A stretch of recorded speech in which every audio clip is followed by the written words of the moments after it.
Ooh, Wow, that was impressive. I'd like to call the meeting to order. Roll call. Bagley, Here. Dowd, Friend, Here. Ross. Here. Patterson, Here. Howard, Yes. Kavanaugh. Here. I'd like to advise those in attendance that a copy of the Open Meetings Act is posted at the River Board. We will now begin the special board meeting, the public hearing, and the committee meetings. Please note the public hearing will remain open until the conclusion of the scheduled committee meetings. Mr. Schaffert will now begin by reviewing the revisions to the billing price book. Good morning. I will be speaking to the information that is contained behind tab 5. And I want to do a little bit of a kind of a setup or give you a sense of perspective how we go about this exercise. The information in the billing price book addresses the various ancillary services that we perform, obviously other than the sale of water and natural gas. Lots and lots of detail, and I'll give you some context for what revenue results from all those items. So behind tab 5, you'll find a transmittal memo that describes the process that we use to develop the billing price book. Schedule 1 lists the most frequently billed items, which again is trying to draw out kind of the exceptions or the commonality, given the fact there's lots and lots of detail. Schedule 2 shows the prices that have changed the most, either in percentage terms, greater than 15%, or in raw dollars. It also indicates a couple of new billing items. And then finally, you have 10 pages of detail that shows every single item addressed to the billing price. So in the interest of brevity and efficiency, I'm going to speak to Schedules 1 and 2. But again, I mentioned I'd provide you some context. In 2015, the items in the billing price book resulted in revenue of $4.6 million, or 1.5% of our total consolidated revenue for the year. That's not to say we shortchange this exercise, but I wanted to put the exercise in context for the revenue that is driven by these items. Obviously, if you're a person paying one of these fees, you want to make sure it's cost-based, which is our philosophy. So consistent with prior practice, the practice or objective is to recover our cost. There are a couple of exceptions. Not all items are cost-based. For example, there are penalties that are in the billing price book to attempt to discourage inappropriate behavior. And also there are instances where we have knowingly proposed a price that is lower than our cost. And an example of this would be if we were turning on gas and water after turn-off for non-payment, we are proposing a price that's below cost in light of the financial hardship the customer is in. We feel like let's not pile on, so we are recovering or proposing to recover a little less than cost in those cases. The other thing to point out is the gathering of this data is not a static exercise in the confines of accounting. It involves the whole organization. We reach out to people that do the work, that are customer interfacing to get input on the process. Once we develop proposed prices, we meet with a large group in this room to include Scott and the people that are that oversee the performance of the work, to challenge the philosophies that we come up with and the recovery methodologies we come up with. So it gets a lot of filtering by certainly well outside of accounting, which I think is important.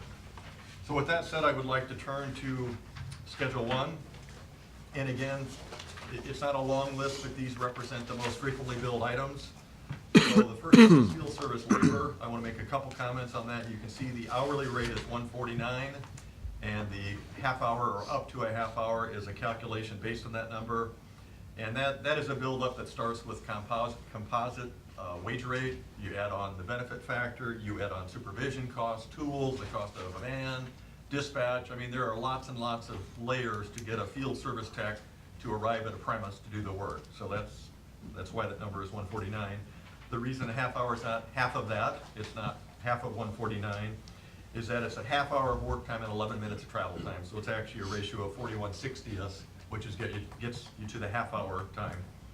The other thing I want to address is the fact that the hour time only changed by $1 or 0.67%, which may seem surprising in light of the fact we had a general wage increase of 3.5%. The reason that is not 3.5% is the composition of the crew is changing as we bring in more new workers. We have 6 customer service trainees that are serving to bring down that average rate. So that's why you're seeing an increase maybe less than you might expect. And things like the vacation adder, which is attempting to address unproductive time. Obviously, new people have less vacation than more experienced people, so that brings that adder down a little bit. So that's why it's not increasing much.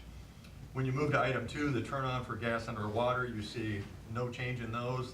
again, for similar reasons. The only thing I want to point out on the unscheduled priority, the reason it's higher than the scheduled is it's assumed to occur on overtime. So that explains the increment. Item 3, the 3/4 inch with meter installation. The vast majority of that $5 increase is material related, because again, the wage component didn't go up that much. A little bit of wages, primarily material.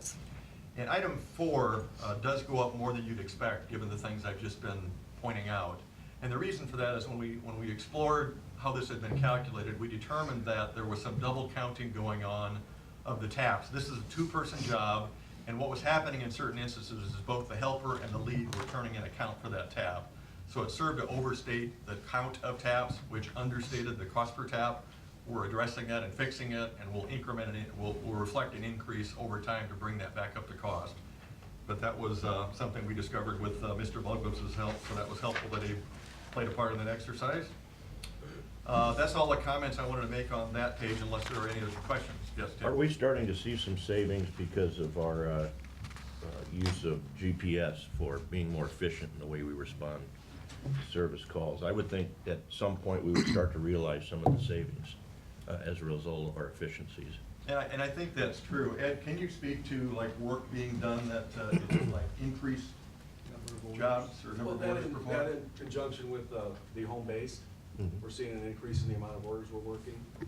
It's also helped the dispatchers quite a bit too, as far as assigning gas leads. As we transition into Work Manager and Click, the new 2 systems that we're looking to move into in late June, that will also automate that process a little bit more and let the system actually do the assigning per location of truck and tech and where they're at. So we're looking to even achieve more savings when that's implemented. It will take time. It's a filter down, sure. Yeah, because we have to use attrition to actually, as long as we're doing the same number of orders with the same number of people, even if we're doing them more efficiently, it'll just show up as no work available time, which is still calculated into these. You actually have to improve the number of orders you do per day, and either that means you have to have an increase in orders, or you have to have a reduction in available time. So it And makes Tim, the sense. other thing I think we will see, especially this year, is we're really focusing on more orders during the daytime, and so we don't have to work them on overtime, and Ed's really working that right now, so you'll also see that be an efficiency. Good. Thank you. But thank you for going that way. We do appreciate it. It should get there. It just takes patience. You excuse me, Joe, you described the cost accounting you went through on one of these items. Is it fair to say that all these items, you've done that cost accounting on? Absolutely. Very similar build-up of cost. Okay.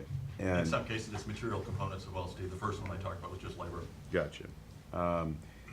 As it relates to items that don't have an increase, which is terrific, does that imply that those items, for whatever reason, it wasn't necessary to have any sort of a COLA adjustment because the cost accounting proved that our current cost is above the level or at the level it's costing? Is that Well, fair people, receive their wages, but what it's driven by, Steve, is the composition of the workforce. So as you add attrition and we brought in new people, trainees, they make considerably less per hour than their more experienced brethren. Okay. So it's bringing the overall weighted cost of that crew down. Okay. So that's a big driver. Again, the adder for unproductive time that captures the fact that while they're on vacation, obviously we still need to recover their costs. New people have less vacation, so that adder is smaller. Last question on this, at least for now.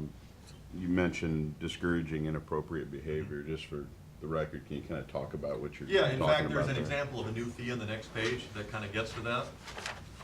If we can flip to page Schedule 2, these are the items that have changed, either percentage terms greater than 15, and you can see there's only one, and then absolute dollar increases, and then finally new billing items, and that's where we get into this, Steve. So if you wouldn't mind, I'll talk to that when we get to that. That's area. fine, yep. So again, the increase greater than 15%, obviously the raw dollar increase is $1. It's not a big item. This is an example of an area where we've been below our costs for several years, and we're incrementing that $1 a year to kind of feather that in to make it less burdensome to the people that receive this fee. In the area of absolute dollar increases greater than 200, the commercial lot fee, that is actually slightly below our cost. We inflated that at a construction index. We don't do a lot of these, so you don't have a big population of work to serve as your basis for assembling cost.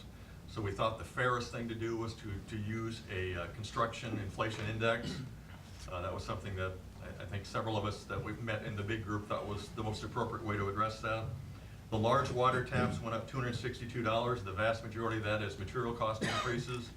And in this area, what you have happen sometimes, it's two things that drive this. Obviously, inflationary pressures, but also if you don't use a lot of a certain material, the average carrying cost for that material might be kind of dated in the system, so that when you add a new widget, you have a more current price, which tends to inflate it higher than maybe an annual rate of inflation, just because we keep a moving average of inventory cost in there. The old layer might be older cost or a couple years older in terms of cost. So new billing items, the first one is just exactly what you were asking, Steve.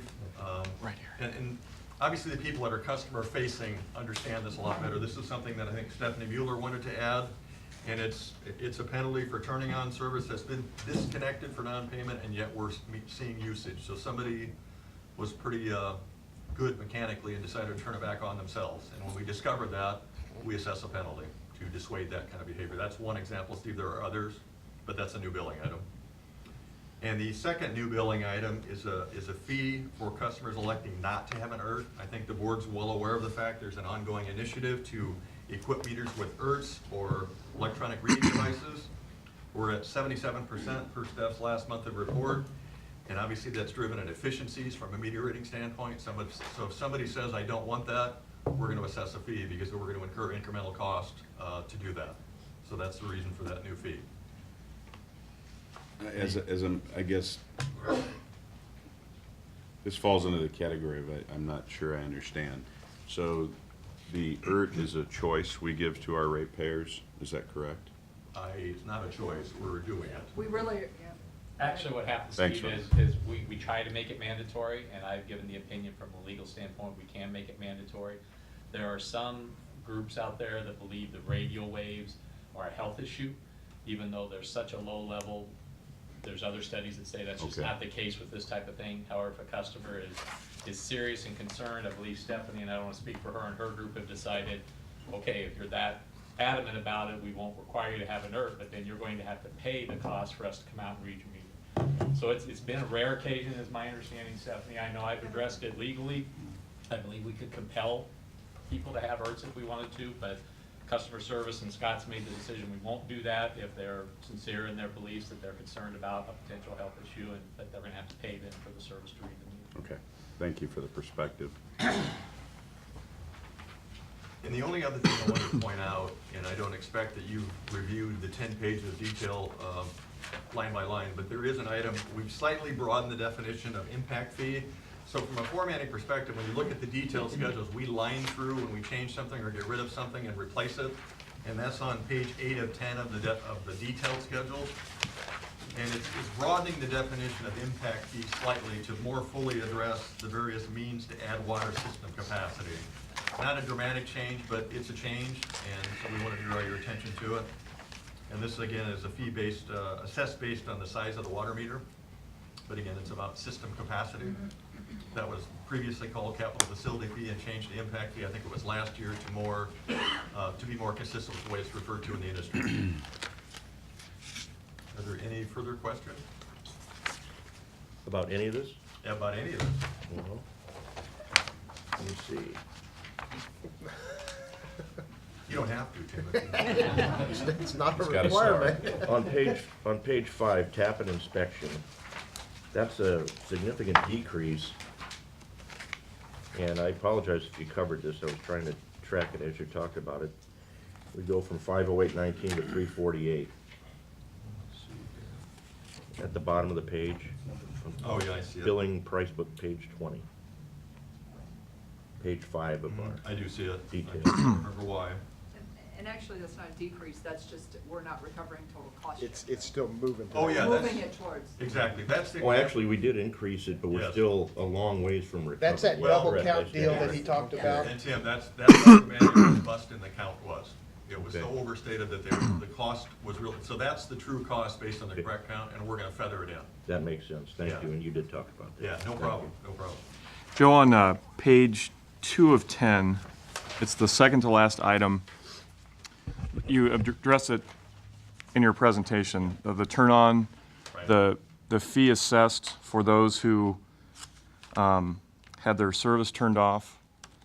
And the fact that they climb back out of their difficult hole Right. and they get socked with a $105 fee. Right. Is there any way that there can be a payment plan established with those individuals, or they can be given a year to pay that off? Because that's quite a chunk of money to ask them to pay immediately after, for whatever reason, whatever circumstance they encountered, to have to pay. You're thinking of having it incrementally on the bill every month? Let's have. Exactly. Generally, when a customer's turned back on for non-payment, there's a payment arrangement that's set up at that time anyway. We don't usually ask for the full amount.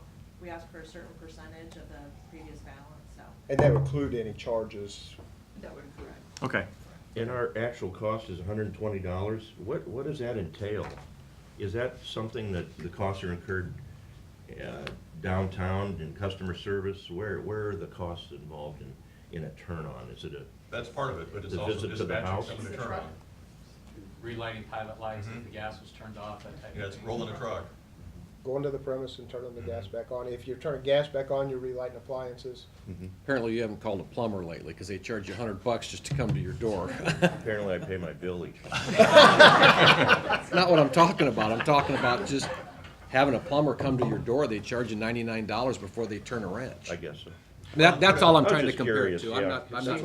It seems Yeah. high to come out and just turn on the gas again or But you water. consider when you roll a truck, that half hour of time was $102? I mean, that's the bulk of it. Yeah. Are those, point. Steph, one more question for you. Is there a set period of time, or is it an agreed upon period of time between the ratepayer and the district as to when this can get paid off? Generally, it's about 3 months. But we do, senior clerks and supervisors can extend that more Okay. than that, but generally it's about 3 months. Okay, okay, thanks. Anything else? Thank you.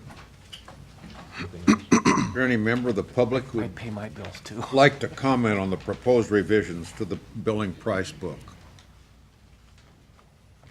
We'll begin the committee meetings. Good morning. Morning. Capital expenditures letter can be found behind tab 6. There are 15 items listed for your approval this morning, and I'd like to briefly discuss a few of those items. Under infrastructure replacement, items 8, 9, and 10 are 3 below-ground regulator stations that are being recommended for replacement due to corrosion issues. The new stations will be placed above ground in accessible locations that have been discussed with the adjacent property owners. And the total for these 3 projects is $508,100. Wait a minute.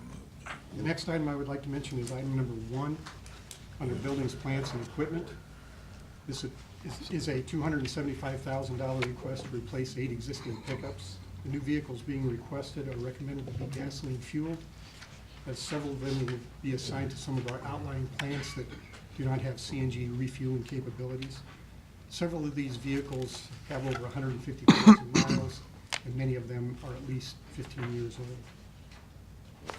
The final requests to be discussed this morning are items 1 and 2 under information technology, and I'd ask Mr. Stanley to give you a brief discussion on that. Morning. Morning. I'm gonna sit down. I was informed by Mr. Kavanaugh, these are high-definition cameras, and my face is made for radio, so. Go ahead and just have a seat. Give it your best. Yeah.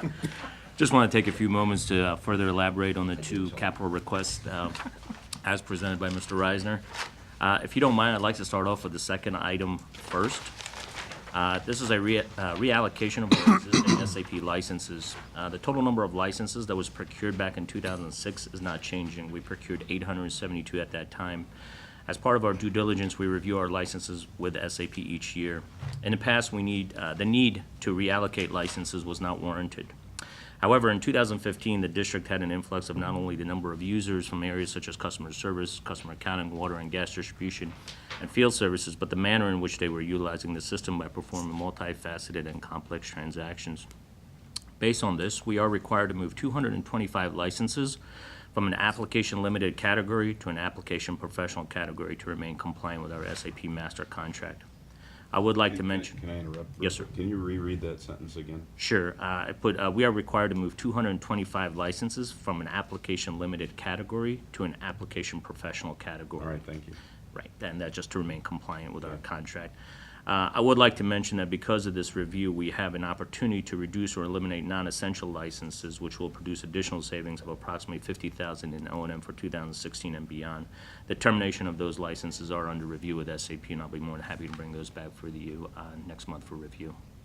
If there's no questions for that, I'll move back to the first item. This request is to purchase SAP HANA, which stands for High Performance Analytical Appliance. This request is an approved 2016 budget item and part of our overall SAP strategic plan that was initiated back in early 2012. This purchase is for licenses only at this time. Implementation hardware costs will be compiled and presented at a later date. I don't want to get too technical in this forum, but SAP HANA is a complete database and application development platform. The architecture provides for complex query processing coupled with application components to work side by side in an in-memory environment. There are a number of use cases for moving to HANA, but I'd like to mention the top 5 that are specific to the district. Reason 1, I refer to as real-time. We'll be able to run both transactional and analytical applications on a single data model, which totally transforms how we construct the business applications. The business can access this real-time operational transactional data, not having to wait a day or a weekly to run the report. Reason number 2 is any data. We will have the ability to acquire data from any source, including our GIS and our SCADA systems, to gain complete business visibility. Reason number 3, prediction. We will be able to mine our data and develop predictive scenarios to forecast why customers may be calling or why equipment may break down prior to the actual event. Reason 4, consolidation. With SAP HANA, we will reduce our overall need for hardware, lifecycle management, and maintenance. And lastly, reason number 5, outage management. Further incorporate our SAP and GIS system, including our smart meter pilot programs. Interval meter reads analysis can also discover outages early, helping us reduce the outage times and improve customer service. In closing, kind of just to wrap this up, the next generation of business applications that SAP will be launching are based on HANA and on a framework of Run and Simple. The utility companies that we have spoken to that are using HANA do process vast amounts of data generated by smart meters or ERTs, as we mentioned earlier, improving customer efficiencies and sustainability initiatives. That being said, I would like to recommend that we embrace this opportunities with this new technology. And as always, I appreciate your time and support, and I'll be more than happy to answer any questions that you may have. Do you have a list of end users for item 1? Yes, sir. And what areas have indicated an interest in this in the district? Are we talking about the real time, or are we talking about the first? HANA. So essentially, the business themselves, customer service is being the primary recipient of this. Currently today, when we access customer data in CRM, the way the database is written, it reads millions of rows before it populates that data. Customer service, obviously, to reduce average handling time and first call resolution, we like to get that data up in the system fast as possible, execute the transaction, and move on. Secondly to that, there's operational efficiencies that we're gaining. Again, SCADA being the number 1 reason for that. So operationally, I think even Ed's area, mobility out in the field, they like to get the orders faster, execute the orders faster, because right now the database is just running a little slower. This new technology is based off of a column-based database versus a row-based. So that's why the speed is essential. Okay.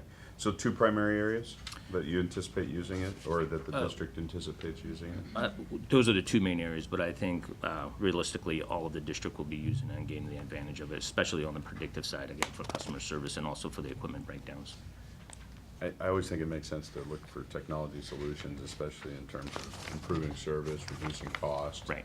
Turn times and all that, because time is money. Exactly, and at the end that's, of the day. yeah, and this. Having said that, the reason for my question is centered around the idea that if you make this significant investment in software and or hardware, you just want to know that your customer, in your case, it's the internal departments that you're here representing, are committed to using this technology, and that the board understands what this commitment means. We really have to have those end users committed to this if we're going to make this investment. And right, SAP is a huge software.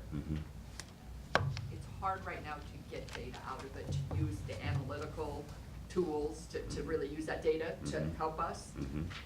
There's a new Simple Finance that is only on HANA. It will help us mine information and be able to use it relationally. And that's really important to me. Right now, we still struggle.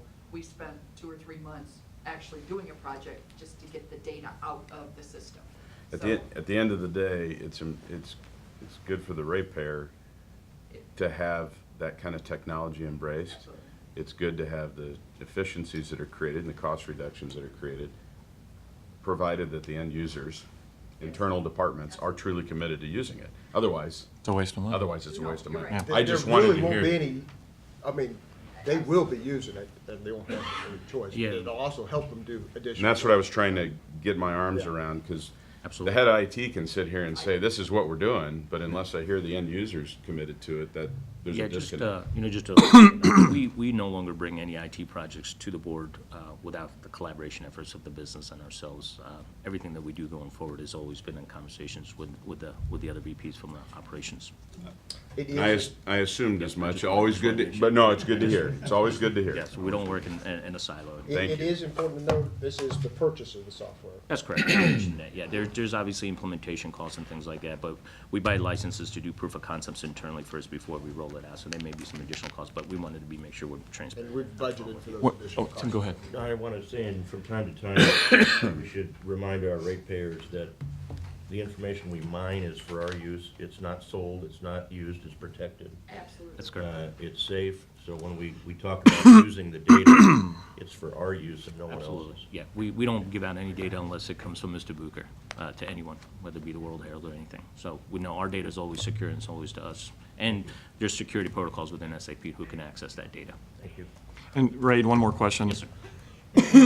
Excuse me, for this purchase, if this is version 1.0 of HANA, Okay.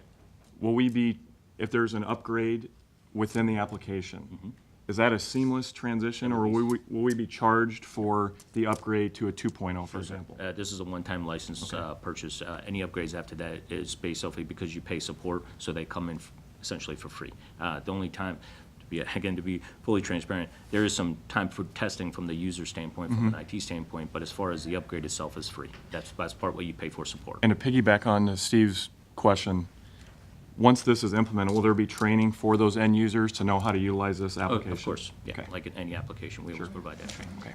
How, Thanks. how soon do you think this would be useful to you? What's the time frame that you're looking at? We're hoping to have right now we're in the middle of a mobility project that should be wrapping up here in the end of June. We're hoping to have this, and it's a proof of concept by, I'm gonna say by September, October timeframe for us to play with it to gauge it. And then hopefully rolling out by June of next year, full rollout. It will take us a number of months to actually look at the code and ensure that we're making that transition. And that's when you expect it to be useful to the, Yes, ma'am.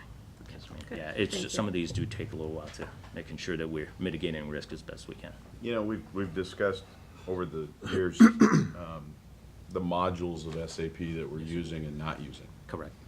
Is it possible to get an inventory of Yep. all the modules that are available and what we're using and what we're not using today? Absolutely. As a matter of fact, I have what SAP provides to me. We do this yearly. It's an evaluation of system measurement, and we go through every module of what is being utilized, and that's the review of the licenses that we do.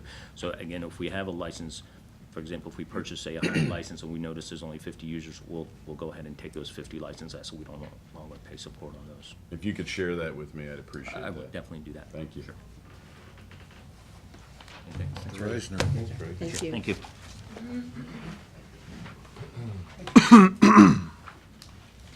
As far as the capital expenditures letter, any other questions that we can address? Moving on, the acceptance of contracts and payment of final estimates letter can be found behind tab 7. There are 5 finals listed for your approval, including 1 professional services agreement with Burns & McDonnell and 4 water mains. Are there any questions on the finals? Thanks. Good morning. Good morning. Morning, John. Bids on materials and contracts may be found under tab 8. There are just a few items I'd like to discuss this morning. The first is the fluoride fill station replacement at Platte South, which can be found on page 2. This project was originally bid in July 2015, in which we received a single bid from Erickson Construction for $630,000. At our recommendation, the board rejected the bid to it being excessively high and exceeding the project budget. We rebid the project last month with a slight reduction in the scope of work. As was conducted before, we invited 25 construction firms to bid on the project and publicly advertise the project. Again, Erickson's Construction was the only bidder. Prior to the bid opening, Erickson Construction contacted us stating that they were having difficulties getting a quote for the tanks required for the project and were unsure as to whether the tanks would be available. They indicated that this would impact their bid by upwards of $100,000 over their 2015 bid. Erickson Construction's bid exceeds the project budget by $82,600, or about 13%. We are once again recommending that the board reject the bid from Erickson Construction. Engineering is re-examining the scope of the project and is considering having the district purchase and supply the tanks required for the project, and the project would then be rebid next year. John, is Erickson a local firm? Yes. Yes, they are. Can you broaden the scope of our potential bidders? Well, we actually invited 25 different construction firms to bid on this. From all over? Yes, we did. I mean, from Lincoln, Council Bluffs, just the Omaha, Lincoln, Council Bluffs area. With this size bid, I would think a national firm would be willing to. Well, and then we also, we advertise the project, which actually gets out there nationally, because they end up on these plan holder websites. Quest CDN is a popular one. Actually, I think the city of Omaha uses that. And right now, I think the issue is related around the tanks. They're a specialty tank. They're holding fluoride, which is a product that probably requires a special tank for that product. And just the availability and trying to get that has been difficult for the contractor. So Erickson, I believe, probably just threw that $100,000 out there because of the risk associated with anticipating whether they would get the tanks or not. Do you know what the price of those tanks are? I do not. I don't. Any further questions on that one? The next item I'd like to discuss is the 8 light-duty E85 pickups that may also be found on page 2. As Mr. Reisner discussed, several of these pickups are being purchased for use at various plants that do not have on-site or closed CNG fueling facilities. Therefore, the vehicles were specified as flex fuel E85 opposed to CNG fueled. The low bid was submitted by Gene Steffi Dodge. The pickup that they bid does not meet specifications, as Dodge doesn't offer a flex fuel E85 V8 engine as specified. The second low bid from Ashley Ford is being recommended for approval. The last item I'd like to discuss is the single source bid. Hold on just a second. Yes. We've got two different bids from Ashley Ford there. Yeah, Ashley Ford actually did provide 2 bids, and on one of their bids, which happens to be the low bid, they provided an alternative to use a aftermarket bed liner opposed to a factory installed bed liner, which actually is more economical. So they bid the exact same pickup, they just provided an alternative for a different bed liner. The last item I'd like to discuss is a single source bid on page 3 for 3 impellers for the overhaul of the Platte South #2 high service pump. 3 exact impellers were brought to the board in February of this year to replenish our inventory. As was discussed, the impellers are a specialty part and only a limited number of vendors can supply them. Several years ago, we asked Sulzer if they would be interested in reverse engineering the high service impellers in an attempt to obtain better pricing than the vendors that supply original equipment impellers. Sulzer's pricing has been consistently lower than the other vendors. Last year, we took quotes on a similar impeller where Sulzer provided the lowest price at approximately 1/3 of the cost of the other vendors. Maintenance has been satisfied with the quality of Sulzer's impellers and believes they provide the best value. Sulzer has held their pricing from the February purchase, and their bid is recommended for approval. I would also like to quickly mention that the parts that are shown at the bottom of page 2 are also for the overhaul of the Platte South #2 high service pump. And that's all I have for you this morning. Is that $64,000 per impeller, or is that for all? That's total. Each impeller is around 20 grand. I picture, and this is an educational question, with an impeller, I picture a kind of a, I don't know, piece of metal. Yeah, What wears out with this impeller? I'm trying to. They're actually stainless steel. Blade or something? Yeah, that's what. Well, it's been in service for 49 years, this pump, and just through time. I get the pump. The pump. I'm asking about the impeller. Well, the impeller is spinning. It's in contact with the water. It wears it out. Yeah, it wears it out. All right, I accept that. If they're pumping raw Missouri water, they wear out faster. There may be some than if things they're in that pumping water. this is actually Somebody bottled mow. water. Okay, And makes that- sense, makes sense. And in Platte South, they do last a long time, Mm-hmm. but eventually they wear 49 down years, and they that's- lose their performance. It's amazing how well the water gets filtered. That's about when it hit me when I was. It's clearly working. Makes sense. Yep. I do have a process question, especially in light of the fluoride issue. So how do we communicate, what's the process today that we announce these bidding opportunities and what's the process? I'm just- So today, we actually send emails to the construction firms that we have on our bidders list. And then we also advertise in the Omaha World Herald. And within, Hang on, he's gonna finish, let him finish. That's a very good question. yeah. And through the Omaha World Herald, then these plan holder houses actually get in contact with them, or they're reviewing the newspapers nationwide, and so then they put on their websites these bidding opportunities, not only for Omaha, Nebraska, but for all entities throughout the U.S. I constantly get calls from, places from Kansas City. I even get calls down from Florida, even interested in our water main installations. So that's the current process. Starting at the end of this month, we are actually going to go with an online bid solicitation process, where we are going to be using, it's actually called, a company called M.U.D. And we are actually going to be able to distribute our drawings. Right now, we distribute our drawings in hard copies. We're going to be able to distribute our drawings electronically. As of August, September, we'll be doing that exclusively. That will also be our form of advertising as well, because that will get out to the same process through the Omaha World Herald will get out to these plan holder houses. I don't see that we will necessarily totally get away from advertising the Omaha World Herald. I think it just depends on the scope of the project and how we feel that we are getting that project out, because our interest is to make sure that we advertise those projects and get as much interest in them as we You can. actually are moving into the 20th century, or possibly the 21st. We are. I guess we are. As it relates to the fluoride fill station, how urgent is that bid needing to be fulfilled, awarded? I'm asking the question as it relates to utilizing this new forum to try to get that information out there into a wider audience. That's where the question's coming from. I just don't know if the two fit or not. I think I can take a stab at it. Thank you, Joel. The situation now Thank is you. there's an unloading station, the truck pulls up, hooks onto a hose, takes water or fluoride, 100 feet, couple hundred feet over to the tanks. Okay, so that's the setup. There's standards for that filling station that have changed over the years, and we don't comply. Plus, the equipment, the thing wobbles a little bit or whatever, if you open up this little vault. So we're, I'm gonna say it's not terribly urgent, but it is something that needs to be addressed. It's been in the budget. I mean, the Platte South people have been asking for it for 3 years, probably, saying, it's time.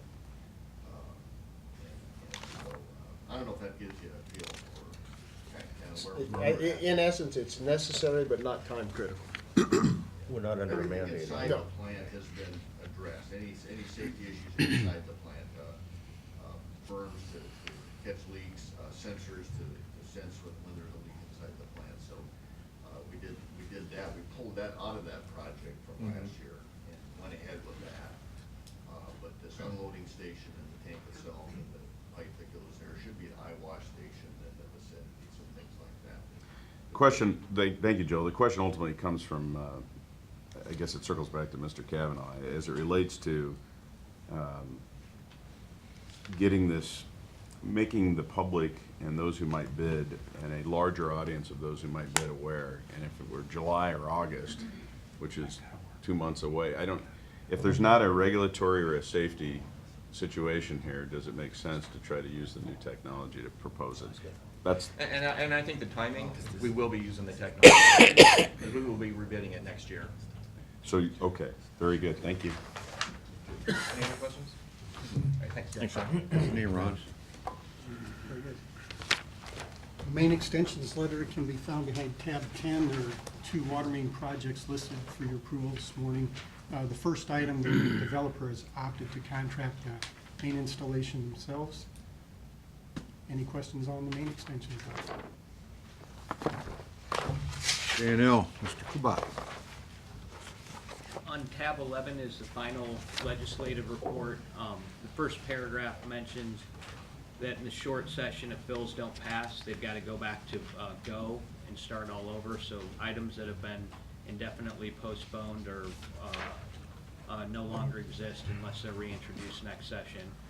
I'm going to skip over most of the bills unless there's any questions. I do want to provide some clarification on the last bill, which is LB 1091, which was Senator Hickelman's bill requesting an appropriation of $25 million, a supplemental appropriation of $25 million to the state site and development fund. The memo is correct in the sense that that bill was killed. It was indefinitely postponed. However, the Appropriations Committee did supplement that fund with $4 million additional dollars via LB 1057. So at least part of the intent of LB 1091 was fulfilled, just not to the extent that the introducer probably would have liked to have seen.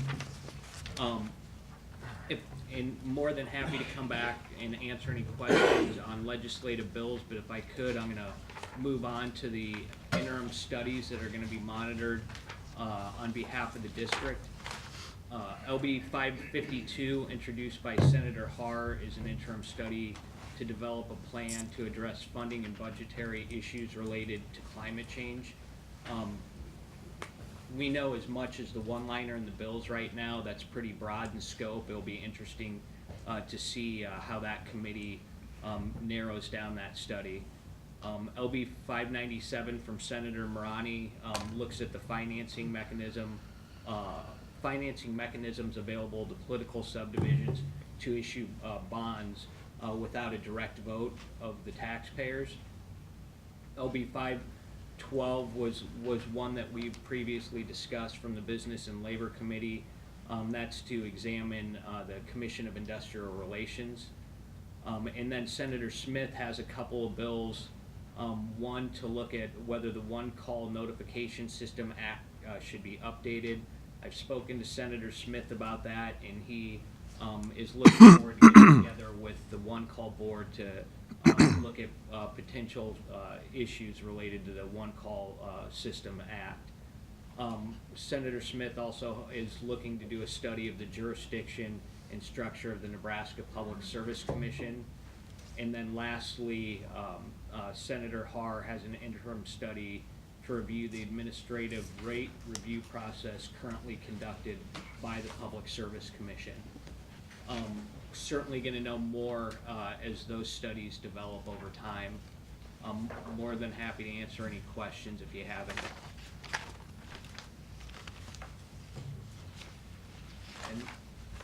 And I'm pretty fortunate today that I'm on the agenda back to back. No, we're the fortunate ones. Pretty exciting stuff. Director Bagley has requested that we provide you with some background on the process that provides state funds for water projects. I'm going to give you kind of a historical background, and then I'm going to turn it over to Joel Christensen, who serves on the current Natural Resource Commission, to describe some allocations of recent water sustainability funds. Going back to 1974, the Nebraska legislature created what was known as the Nebraska Resource Development Fund to financially support Nebraska's land and water resources. The legislature has funded that Resource Development Fund grant program in the range of $2 to $4 million annually, largely in part depending on how much funds were available at the state legislature.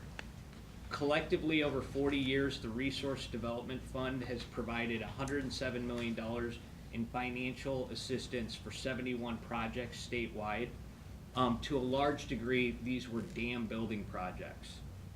The Resource Development Funds were administered by a 16-member board known as the Natural Resources Commission, and those members were primarily made up of members from natural resource districts. M.U.D was not represented on that board. Things recently started to change a couple of years ago in 2013 when Senator Tom Carlson from Holdridge, Nebraska introduced LB 517, creating a water task force to advise the legislature on how to fund water sustainability projects to enhance water quality, water quantity, and to assure that Nebraska's valuable water resources would be sustainable over the long term. The Water Sustainability Task Force was made up of the 16-member Natural Resources Commission and had 11 additional gubernatorial appointees, one of which was required to be from M.U.D, and Joel Christensen was appointed to that task force as one of 27 voting members.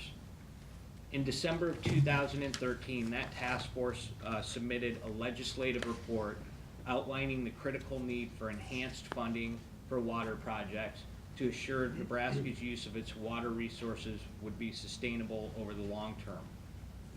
That report recommended to the legislature that they annually fund water projects at $50 million each year, and further recommended how water projects in the future should be graded.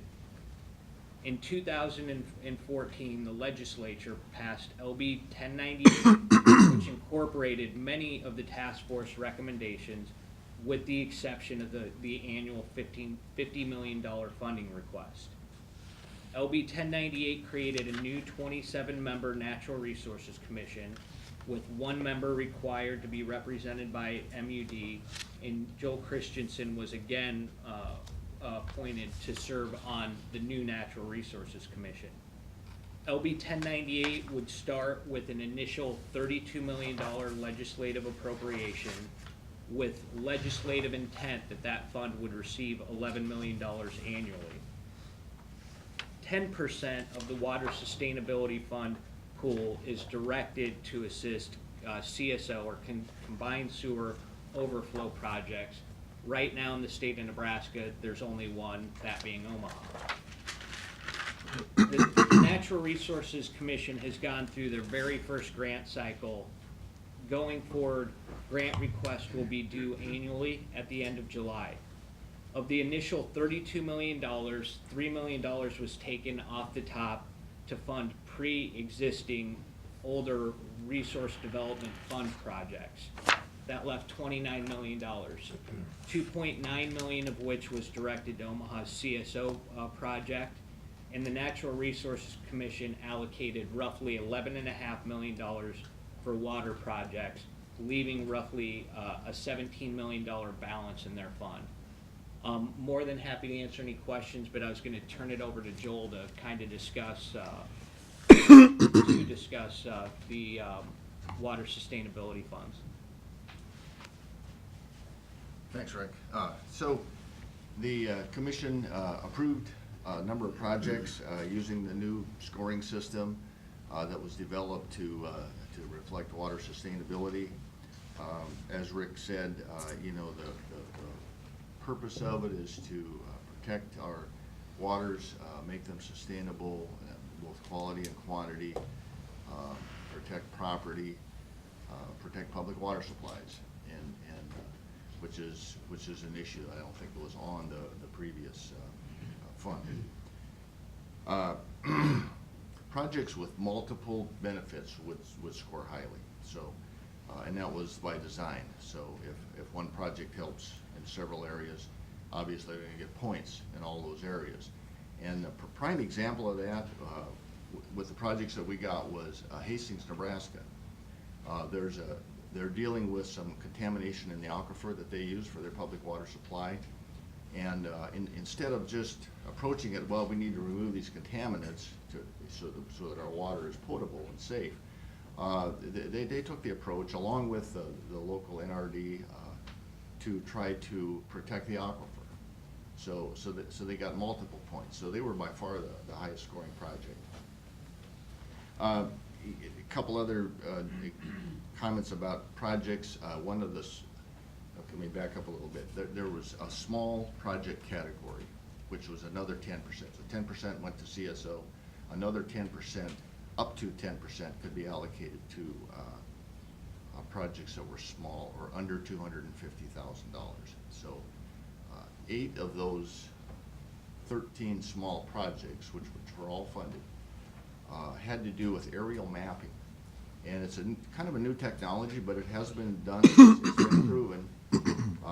Fly over huge areas of land and be able to map the aquifer by just this device that sends signals and reflects and reads the depth of the aquifer and the composition of the aquifer. And so it's really pretty neat deal. So the state of Nebraska is, with these 8 additional projects now being funded, will take advantage of that. There's some ground checking, but I think if anybody's familiar with poking holes to find out what the aquifer looks like, this is by far more efficient. So that's kind of a cool story with some of those. M.U.D is participating in one small project that has to do with assessing the aquifer out in the area of the Platte and Elkhorn Valley. So we've got some monitoring wells out in the area. It just seemed obvious for us to share some of that data. So just a couple examples of projects. So as I said, the commission approved the 13 small projects, approved 3 large projects over $250,000, and deferred 5 large projects. Those projects that were deferred are encouraged to reapply again in July. Doesn't mean they were bad projects, but I think the commission wanted to be a little bit cautious. I mean, it was kind of a general feeling in the commission to be a little bit cautious with just funding everything immediately. Those projects. Oh, I know what I was going to say. It's unique this first time around, the short turnaround. Going forward, as Rick said, there will be an annual application period in July. Well, to get the process moving, there was also an application period in December, our first one. So now, we've just approved projects, we're immediately following up with an application period. So it's kind of unique in that sense. From now on, it will be annual, as I would set up. So that's what's upcoming. Receive applications again in July and have those approved hopefully by the end of the year. Any questions? Joel, the 27 members, obviously we have one representative in you. Is it mostly rural? Is there a rural versus urban dynamic on the commission, or how do the dynamics of how the commission functions? What are those dynamics? Yeah, primarily the old commission was 13 members were elected from natural resource districts. That remains, those 13. There was, at that time, there was 3 appointed. I think they were surface water, groundwater, and municipal. So that was the old commission. So then members were added. I can't reel them off with the different areas, but manufacturing is an area. Metropolitan Utilities District, the city of the second class, which is Lincoln. I think that's the right term. So that's a kind of a flavor for some of the additions, but I would say rural, yeah, or at least representing natural resources district, most of which are rural. Our interest is related, of course, to these rivers. That Platte River coming down, we've got a large investment sitting there. We need to be involved with the Elkhorn and the Loop, but how those waters come down that river, we can't ignore that Platte River because we have way too big investment sitting along that river. We have to make sure that those waters continue to come down that river and that they're of good quality. Mm-hmm. Does the Papio NRD have any regulatory oversight over any of our wells in Papio South, or I'm sorry, the Platte West, Platte South plants? Minor. Joel could answer it better than I can. I don't know if I can get an exact answer to that. We're certainly a partner with them, in this area and utilizing our. The study I mentioned is a Papio study, the one that we're participating in. So, one of the projects under the old fund is being cleaned up, and some. Did you tell us that $3 million actually is going towards projects that were approved by the commission previously under the Resource Development Fund. One of those is the Sarpy County Clear Creek levee out in, that actually partly protects one of our well fields. So there's that kind of partnership. Was there much discussion about the agricultural runoff into the water, the streams, the basins, the rivers? You get points if your project protects water quality or water quantity, you'll get points. You know, across excuse me, across the state of Nebraska, I mean, nitrates in groundwater is really a big issue. I mean, Absolutely. And being represented on the task force, I think that was one thing we really focused on, was making sure that that was recognized. So if there's a project that, you know, controls over irrigation or over fertilization or that, why obviously they would get points for that. So you know, it would be up to the project proponent to come up with the ideas, but that would give them that would help their score. So for a summary of projects that, well, let me back up a second. Your involvement as a representative of the district began on what date? 2 years ago, I was appointed to the actual commission. In 2013, the task force did their work, so I was involved in that with the task force. So. And how often, once beyond the task force, once it was stood up as a working body, the governance of that body, how often do they meet? You know, it's about quarterly, but Okay. or as needed. Okay. This year we're busier, you know, because we'll actually be going through 2 approval processes. Okay. And the constitution of the body as it sits today, when did they first meet? After the working group completed and the commission began meeting? On this, commission met in January, which is kind of a routine meeting. I think we had just received applications, but we didn't have any really. Was that the first meeting of this new No. commission? No. The commission has been meeting since after the 2014 legislative session when it was created, or changed, I should say. Roughly meeting quarterly? Yeah. And how many, are there policy matters that are voted on at each one of these meetings, or is it just, what's the general format? Actually, the Water Sustainability Fund is one part of the commission's responsibility. There are a handful of other smaller funds having to do with small watershed flood control, as it was one category. One is runoff, erosion control. One is subsidizing the proper abandonment of wells. Wells can be a conduit for contaminants to get into our groundwaters, and that's one that our company, the M.U.D, has taken advantage of over the years. Is, you know, getting a subsidy for proper abandonment of wells and to protect the aquifers. So there's this handful of other funds, and you know, there's some oversight that I don't think is normally done that can possibly fall on the commission.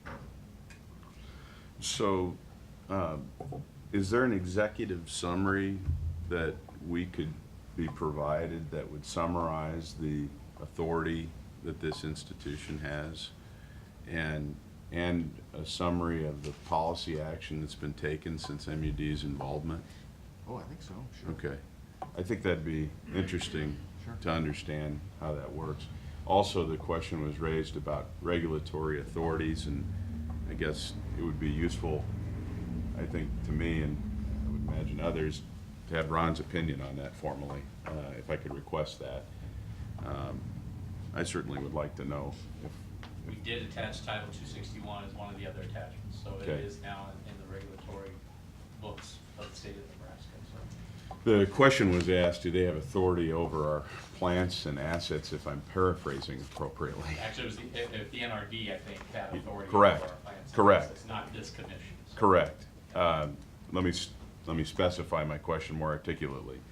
I'm asking, as a follow-up to the earlier question on the NRD, do they have authority over our plants and assets in any way, shape, or form? I'm not aware of any, but we'll Okay. certainly look into that for you, and Thank with you. Joel's help, we can check to see if there's any impact whatsoever. Okay, thank you very much. Okay, thank you. Thanks. Personnel, Good morning. morning. Tab 12 is the report from the Human Resources Department. We have no OAC promotion discussed this month. There are 5 OAC progression increases that we're recommending for your approval. On the SPA side of the employment, we have no request for promotions. And we have no ratifications because we've not hired any outside employees for the district. We continue to manage the employee count, and as of May 1st of 2016, we had 846 regular full-time employees and 7 part-times. How are we doing with overtime? Are we at an acceptable level, or should we hire some more people? I think the overtime issue is being addressed on a regular basis, and it's We are being below controlled, budget, yes. Joe, I don't know Below if you know budget. the number, but we, as of the end of March, the last reports I've seen, we are below budget. We can get that to you, Tim. We've been consistently below budget and overtime. Okay, no, that's fine. Any other questions? Thank you. Thank you. Committee meetings are now adjourned. We can reconvene in 10 minutes at, Jeff, excuse me, here. can we get a motion to adjourn the special board meeting in a second and a vote on that, please? So moved. Second. roll call. She's got to write down the motion in second first. Formality, but just for the record. It's Bailey? important. Yes. Dowd? Aye. Dowd? He said yes. Friend? Yes. Ross? Aye. Patterson? Aye. Howard? Yes. Kevin? Yes. Thank you. Now, the committee meeting is adjourned. And we'll re-adjourn at 9:27. Get some reinforcement for the